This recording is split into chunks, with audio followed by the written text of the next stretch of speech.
Hey yo, how you guys doing? Do me a favor before we get started on this whole thing, right? Subscribe, like, or hate, and share this video. Um, we're trying to get our numbers up. Thank you very much, and enjoy this broadcast.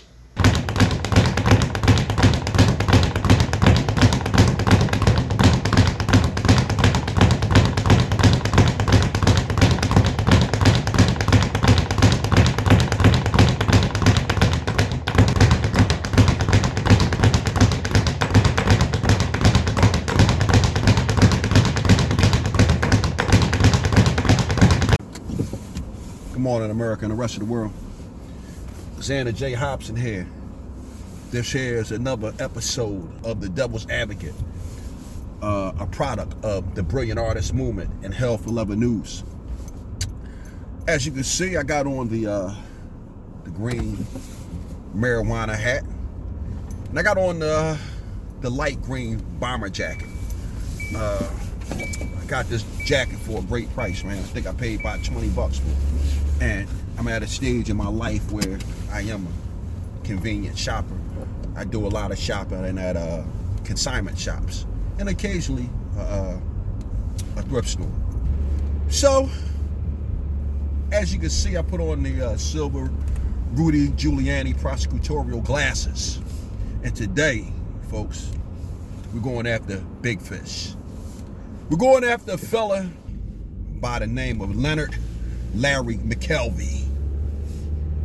Some of you folks might know this gentleman by the name of Charlemagne the God, radio guy.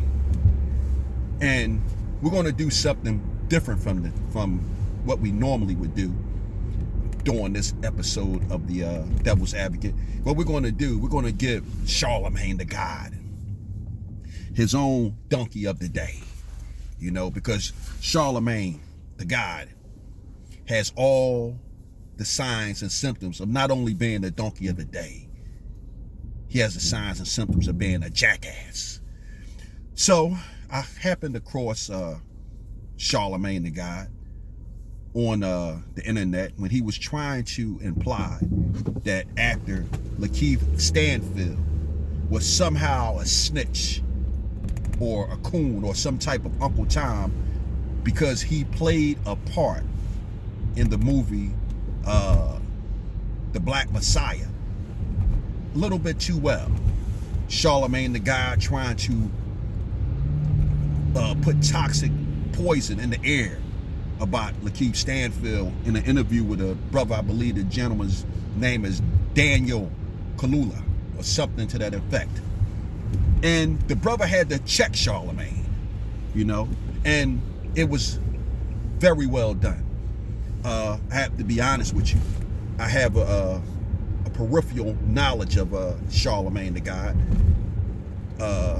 primarily because, you know, Charlemagne the God, although he is a professional and he's a great journalist, he has a lot of feminine energy going on. And he promotes a lot of foolishness.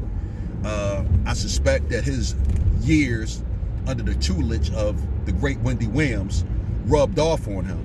But again, this man Charlemagne the God has a lot of feminine energy.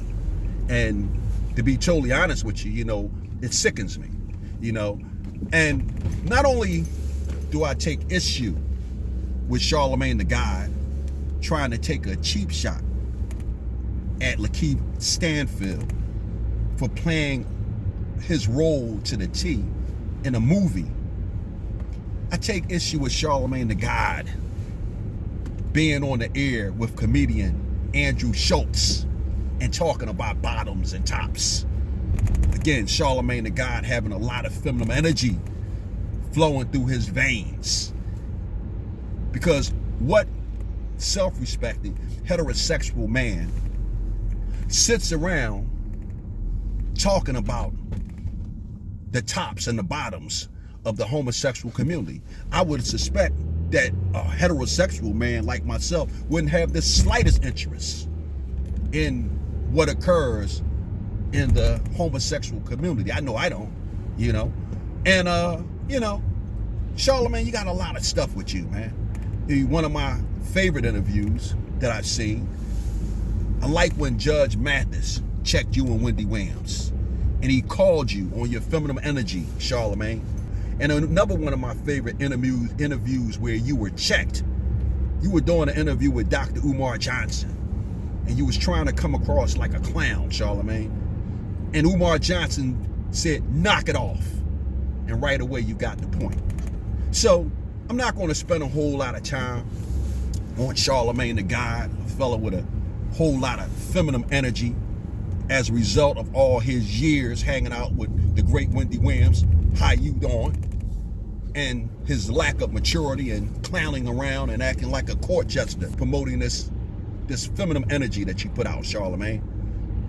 The only good thing I would say about you, Charlamagne, is you come from Moncks Corner, South Carolina, the same place as my good friend Corey Big Dash Reed. But other than that, Charlamagne, you ain't saying nothing. You ain't saying a goddamn thing, sir.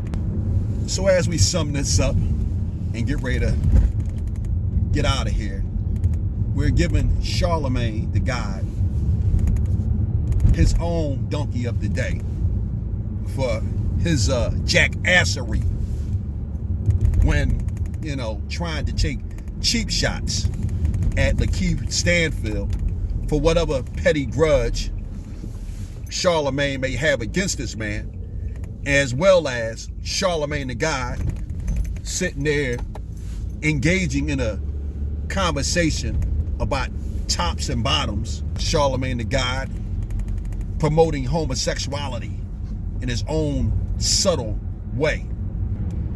And as I close, Charlamagne, while I'm taking issue with some of the stuff that you do and say, sir, I want to say a couple of things as a parting shot. First and foremost, Charlamagne, if a bunch of fellas was waiting for me outside of a radio station, I would have ran too. So there was no shame in that.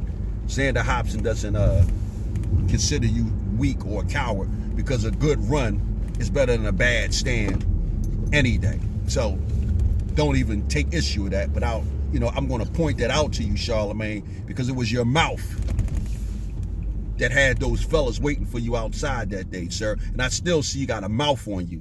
But the only difference now, you learn how to sue people. So, you feel a little bit more confident in your shit talking, sir. But, you got a mouth on you, Charlamagne. And finally, the last thing that I want to touch on before I finish with this broadcast is this, Charlamagne, old man. You were talking about Tom Brady being the greatest white man of all times, sir.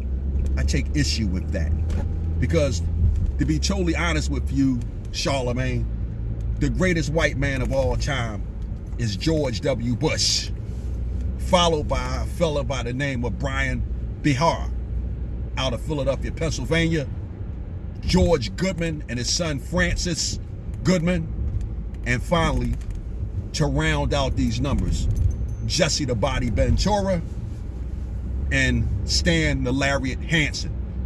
That is the Mount Rushmore of white men. If we're talking about the greatest white men who ever lived, sir, I'm done with it. Bam!